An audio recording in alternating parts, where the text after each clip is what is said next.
Olá, amados, sejam bem-vindos a mais um podcast Ative Seu DNA e Valnice Milhomens. Aqui nós contamos estratégias e ferramentas para enriquecer seu espírito, sua alma e seu corpo. E estamos na nossa série Gestão das Emoções. E o nosso tema de hoje é incrível, é controle suas emoções.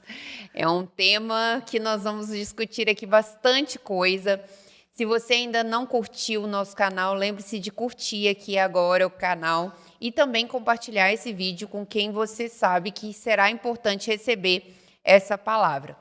Para começar com esse tema, nós vamos falar de um episódio muito conhecido por alguns. Nós vamos nos remeter lá a João 18:10.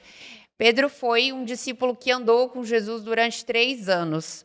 E no final, a gente vê, perto da morte de Jesus, nesse capítulo, ele perdendo um pouco do controle das suas emoções, e a gente vai falar um pouquinho sobre isso.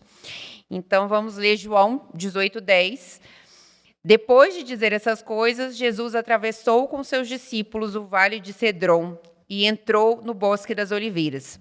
Judas, o traidor, conhecia aquele lugar, pois Jesus tinha ido muitas vezes ali com seus discípulos. Os principais sacerdotes e fariseus tinham dado a Judas um destacamento de soldados e alguns guardas do templo para acompanhá-lo. Eles chegaram lá no bosque com tochas, lanternas e armas. Jesus, sabendo tudo que ia acontecer, foi ao encontro deles. Mas você vê, né? Olha o controle emocional. A gente já começa a ver várias coisas de controle emocional. Sabendo tudo que ia acontecer, foi ao encontro deles. A quem vocês procuram? Perguntou Jesus. E eles responderam: Jesus, o Nazareno. Sou eu, disse Jesus. Quando Jesus disse, sou eu, todos recuaram e caíram para trás no chão. Mais uma vez ele perguntou: a quem vocês procuram? E novamente eles responderam: Jesus, o Nazareno. Já lhes disse que sou eu, respondeu ele. E uma vez que é a mim que vocês procuram, deixem os outros irem embora. Ele fez isso para cumprir a sua própria declaração: não perdi um só de todos que me deste. Então Pedro puxou uma espada e cortou direto a orelha direita de Malco, o servo do sumo sacerdote. Jesus, porém, disse a Pedro: guarde a sua espada de volta na bainha. Acaso não beberei o cálice que o meu pai me deu? Assim, os soldados, o comandante e os guardas prenderam Jesus e o amarraram. Na história acima, nós vemos vários pontos que são importantes. Mas o que Jesus estava querendo que Pedro aprendesse nessa história? Pedro era muito temperamental, que vemos aí em Pedro a questão de um temperamento descontrolado. Ele reagia no primeiro impulso. Toda a trajetória dele mostra que ele não para pensar. E esse é um problema muito sério, porque todos nós temos emoções, é verdade. Existem emoções positivas, emoções negativas. E um aspecto do fruto do Espírito é domínio próprio, ou temperança. A capacidade de você administrar seus sentimentos, seus impulsos. Nós somos seres criados à imagem de Deus. Mas nós somos um espírito, possuímos uma alma e habitamos em um corpo. E nós temos impulsos físicos, temos impulsos emocionais, mas como seres racionais, a imagem de Deus, nós temos a capacidade de controlar palavras, atitudes e também sentimentos. Porque o que é que Pedro revela neste incidente? Vem prender a Jesus. E ele lança mão de quê? De uma arma carnal. Porque todos nós temos essa reação quando agredidos, queremos nos proteger. É um impulso natural. Natural. Se eu ajo pelo impulso animal, instinto de defesa, instinto de proteção, eu posso cair em loucuras. Quantas vezes nós vemos alguém que assassinou outra pessoa e diz: que loucura eu fiz, eu não queria, mas porque não teve controle das emoções. Não soube na hora que veio aquele impulso animal, físico, emocional, não lançou mão do raciocínio para refletir sobre as consequências. Então, todos nós temos temperamentos diferentes. Há pessoas que são mais calmas por temperamento.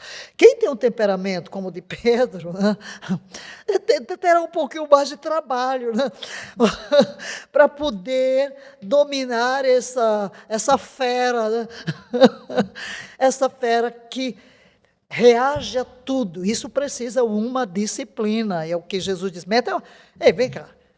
Mete a espada na bainha. Na realidade, aquela noite, Pedro já manifestou vários impulsos emocionais descontrolados. Primeiro, logo na ceia,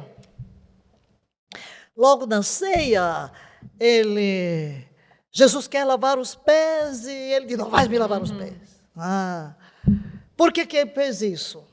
Quem lê a Bíblia assim não sabe por quê, né?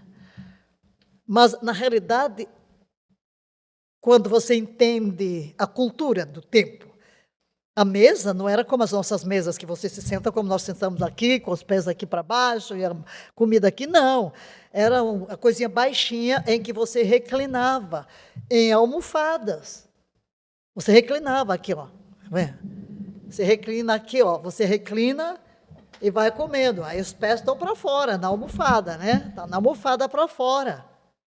E, geralmente, assim, como 3 partes, né?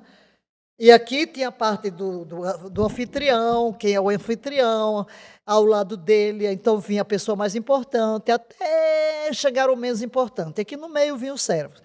Ora, Jesus manda os discípulos, João, Pedro e João, preparar a mesa. Eu acho que Pedro imaginou: eu vou ficar à direita de Jesus. Do lado de Jesus. À direita. Só que quando Jesus manda o povo sentar, eu acho que ele lembrou quando Jesus disse: quando vocês forem convidados, vai para outro lugar. Porque aí o dono vai chamar e você vai ser honrado. Não vai procurar lá o primeiro lugar, porque chega o dono da festa e vai dizer: fulano, eu tenho alguém aqui. E a gente sabe disso por quê? Como é que a gente sabe a posição de Pedro naquela noite? Porque quando Jesus diz: um de vós me há de trair, a Bíblia diz que ele perguntou a João: pergunta quem é.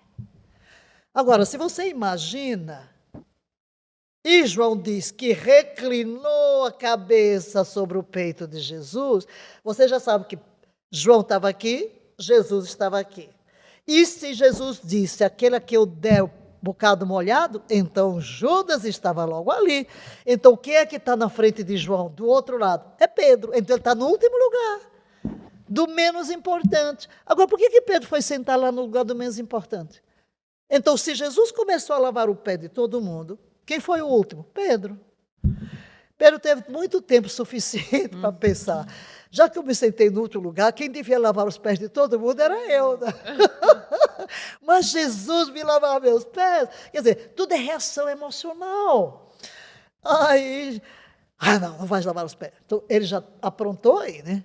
A outra é quando Jesus diz: Pedro, antes que o galo cante, porque Jesus diz: um de vós vai me negar. Vocês vão me abandonar. Eu! Olha aí, reação emocional. Ele não para pensar. Vai, o que sobe na cabeça, solta. Ei, você é assim? Para. Começa a refletir. Todo mundo pode te abandonar. Jesus, eu vou dar minha vida por ti. Jesus, é? Antes que o galo cante hoje, 3 vezes me negarás. Ok, chega ali, apronta, já quer. Nem era soldado bom, porque corta a orelha. Ele queria era matar, mas doutor, corta a orelha. Não sabia nem usar a espada, né?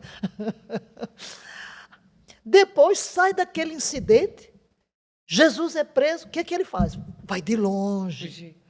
E depois, quando Jesus é entregue, onde é que ele vai ficar? Aquentando-se na fogueira. Aí quando chega, tu és um deles. Eu juro que nunca vi esse homem. Uau! Defesa, né? Então, você vê que Pedro realmente era muito temperamental e ele não refletia. Jesus está chamando a atenção dele, claro, para que ele realmente guarda essa bainha, reflete. Não é assim, se eu quisesse eu pediria ao Pai, o Pai, eu estou aqui para cumprir. Aliás, ele não levou a lição, porque quando Jesus, lá em Cesarea de Filipe, perguntou, quem diz os homens ser o Filho do Homem? E ele mesmo confessou, tu és o Cristo. Mas daqui a pouco Jesus disse, eu tenho que ir para Jerusalém morrer. Não, tu não vais fazer isso. Aí Jesus, para trás de mim, Satanás, que não entendes as coisas. Então Pedro, bichinho, né? Mas Jesus amava Pedro, né? Estava sempre aprontando, porque não tinha controle sobre as suas emoções. E, na realidade, queridos, todos nós temos estes impulsos de agir irracionalmente. Quem não tem controle sobre os impulsos são os animais irracionais. Mas quando você pensa que somos a imagem de Deus, temos que aprender a dominar esse lado carnal. Temos carne, né? Temos impulsos. Todo mundo é igual, todo mundo nasceu aqui, todos somos no mesmo planeta, todos somos feitos da mesma matéria, todos temos estes impulsos de, por exemplo, a pessoa fala mal de mim, eu quero logo engoli-la, né? Alguém me deu um tapa, eu quero dar dor nele. Então Jesus, desde o Sermão da Montanha, ele está tentando mostrar a necessidade de controlar as emoções. Alguém te dá um tapa na face direita, oferece a outra. Alguém te obriga a caminhar uma milha, vai com ele 2. Por quê, queridos? As nossas atitudes têm consequências. E se nós agimos movidos por emoções, não só as ruins, nós podemos exagerar também nas boas. Nós temos que ter o domínio sobre os nossos sentimentos, sendo controlados pelo Espírito. Por isso, um fruto do Espírito é domínio próprio. Eu saber, eu ter o domínio, maestria da mente, das emoções, da vontade. Aliás, eu ensino isso quando ensino liderança, né? Que a autoliderança, a primeira liderança que eu preciso exercer é sobre mim mesmo, sobre os meus pensamentos, sobre as minhas emoções. Eu ser senhora das minhas emoções, eu controlar as minhas emoções, saber canalizá-las para o bem. Muito bom. À luz desse conhecimento que você falou, vários episódios a gente vê e análises que fazem hoje, né, psiquiátricas do comportamento de Pedro, temperamental, impulsivo, mesmo andando 3 anos com o mestre dos mestres no mundo inteiro, né? Ninguém viu alguém que tivesse tanto controle emocional, que fosse um líder como Jesus. Mesmo assim, ele expressava essas reações. E depois da experiência de Pentecostes, em Atos 2, a gente começa a ver um Pedro um pouquinho mais polido. Mas sabe o que acontece? É que ninguém, antes de Jesus ressurgir, havia nascido de novo. Tudo era tentar guardar a partir de leis. Agora, o que vem de fora não nos transforma interiormente. As mudanças têm que ocorrer de dentro para fora. A própria lei foi escrita em pedra e não no coração. Pedro não havia nascido de novo. O fato de nós convivermos com alguém não nos muda. Não muda. Temperamento não se muda, mas pode ser controlado. É canalizar essa impulsividade para coisas boas. O temperamento em si não vai mudar. Nós mudamos Nós mudamos o caráter, nós mudamos tudo isso. Agora, o temperamento você controla, é controlado pelo Espírito. Note que quando Jesus ressurge, e Pedro tinha ido pescar com seus colegas, Jesus vem a ele e pergunta: tu me amas? Nós vamos ver a impulsividade de Pedro mesmo após a ressurreição. Porque quando Jesus pergunta: filhos, tendes alguma coisa de comer? João imediatamente identifica: é Jesus. O que Pedro fala? Tchum, pula na água. Estava nu, veste, pula na água e deixa os companheiros sozinhos carregando o barco e corre para a praia. Né? Impulsividade, né? Aí Jesus chega: vem cá, menino, tu me amas. E tem aquele confronto, eu até falei dele no outro episódio, né, que ele se auto-excluiu, e Jesus deu uma chance de auto-incluir. Mas o que eu quero destacar hoje é o fato de que Jesus disse: sim, quando fores velho, né, outros te cingirão e te levarão para onde não queres. Jesus diz, como quem diz: tudo bem, tu me negaste, foste impulsivo, é a defesa, é a autodefesa, é agir sem pensar. Ele já tinha se esquecido do que Jesus disse: eu orei por ti, eu roguei por ti. Simão, Satanás te pediu para se andar contigo, mas eu roguei por ti. Quando te converteres, confirma a teus irmãos. É coisa linda aqui, entre parênteses, é que Jesus nos ama como somos. Ele nos usa como somos, a despeito de todas as nossas fraquezas. Né?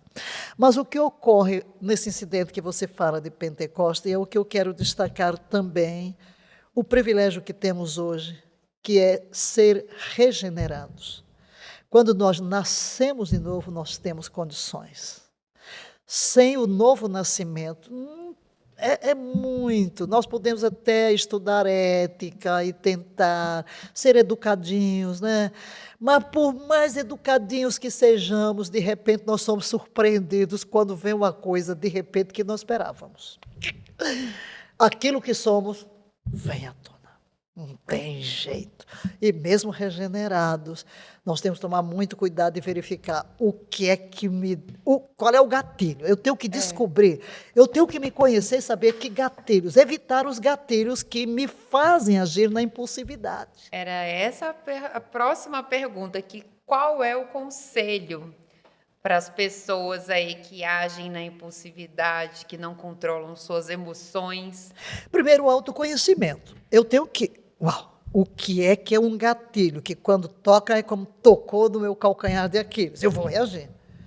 Então, preste atenção, tente evitar e procure dominar e contar. Literalmente, contar. Antes de reagir, conta 1 até 10, até 100.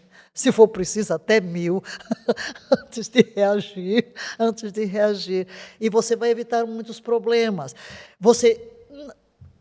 Existe dentro de nós reações automáticas. Sim. Elas são automáticas, mas onde entra o autocontrole e o fruto do Espírito? É a disciplina de domar essa fera. Porque o meu espírito é recriado. Minha alma é restaurada, mas minha carne, essa não se converte, tem que estar na rédea. Por isso é que Paulo diz: morro cada dia. E ele diz que há uma batalha constante entre o espírito e a carne. Então, eu sinto muito, não tem caminho fácil. Não tem caminho fácil. Nós temos que estar em disciplina, prestando atenção e conhecendo os gatilhos que me provocam, procurando evitar e pedindo a Deus, é claro, orando: Senhor, ajuda-me a canalizar. Pedro nasceu de novo. E Pedro foi batizado no Espírito Santo. Ele deixou de ser impulsivo? Não. Mas ele canalizou para onde? Para a pregação do Evangelho. Vou pregar aqui, vem logo. O povo cerca, ele levanta logo, ele se levanta. Então, é impulsivo, sim. O povo está zombando, o que ele faz? Ele toma a iniciativa, ele se levanta. É o temperamento? Sim, mas ele está agindo para o bem.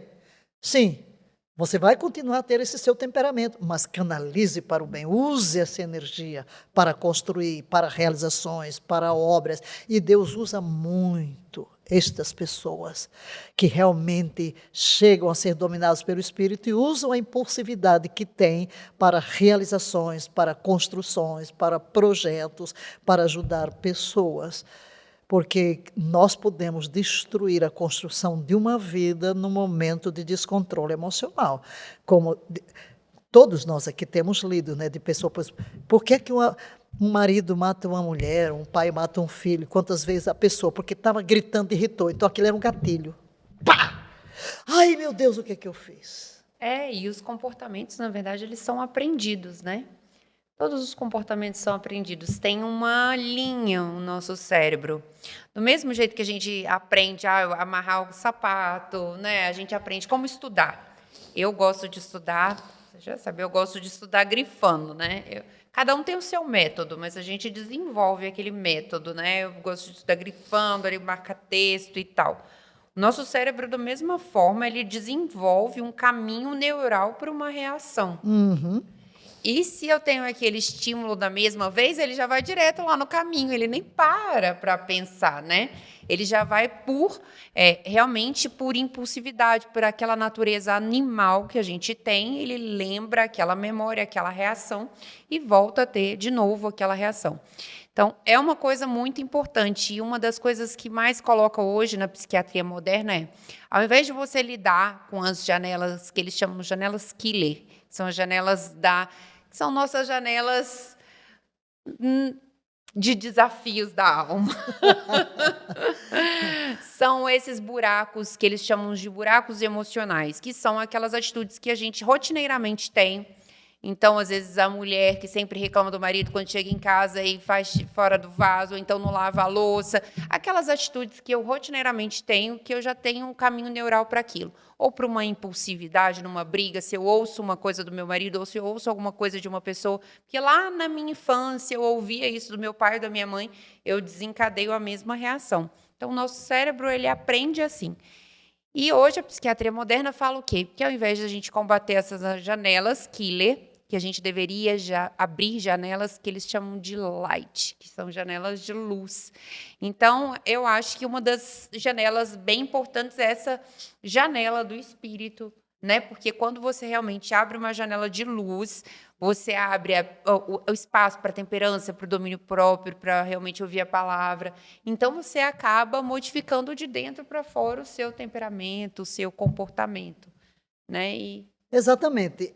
A questão de solução dos nossos problemas não é ficar falando sobre eles e encarando-os. Como eu digo, você vai fazer uma oração e só fica contando a Deus o problema. Porque eu estou assim, é o que eu chamo oração de depressão, né? Sessão de depressão. Não, você tem que mudar o foco e buscar outra coisa. A mesma coisa, eu sei que tem gatilhos aqui, não vou ficar só elaborando naquilo. Ou ajuda-me a controlar. Não, mas Espírito Santo controla-me, controla o meu agir, controla o meu... Então, no que eu vou desenvolvendo essas janelas de luz, quer dizer, eu vou educar o meu cérebro a ter reações diferentes. Por exemplo, você fala alguém que está ali, é o marido. Sempre aquele mesmo problema, que aquilo me irrita. Aí você começa a abrir outra janela, de entender que... pensar nas coisas boas que o meu marido faz, ou que a minha esposa faz, ou que o meu filho. Abrir as janelas para o seu próprio cérebro, quando olha, você vai relativizar aquilo, porque você vai entender o limite da pessoa, a educação da pessoa, a formação da pessoa, e aquilo vai deixar de estar lhe provocando tanto. Por quê? Porque você está centrado em outras coisas boas. O seu cérebro vai se acostumar. Quando vê o fulano fazendo aquilo, você tem uma janela de luz que vai se sobrepor a este buraco negro lá da sua alma, da sua lembrança, da sua infância.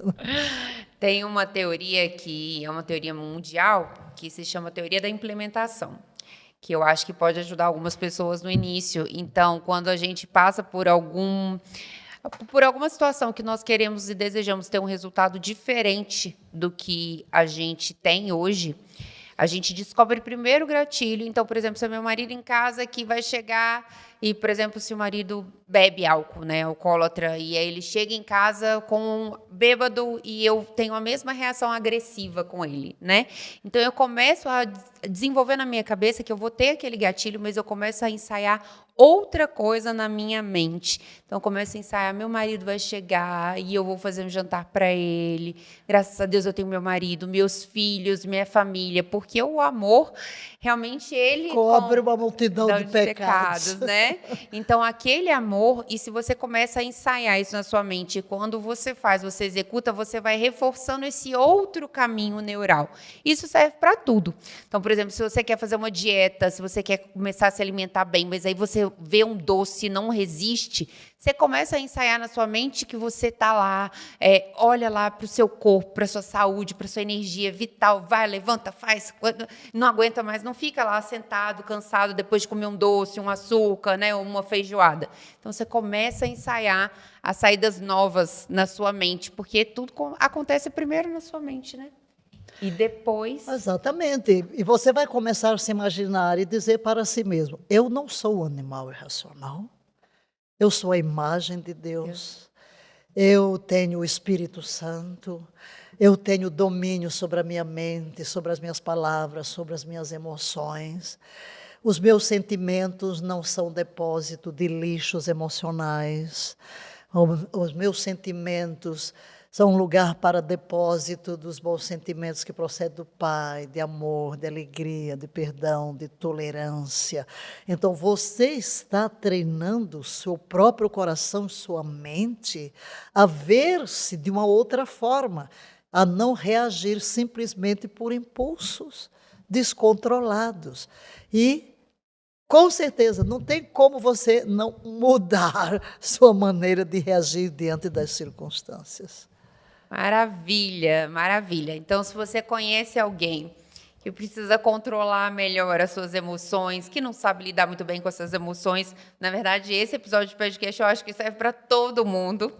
Realmente compartilhe com essa pessoa e esteja aqui no próximo episódio dessa série Gestão da Emoção. Até mais.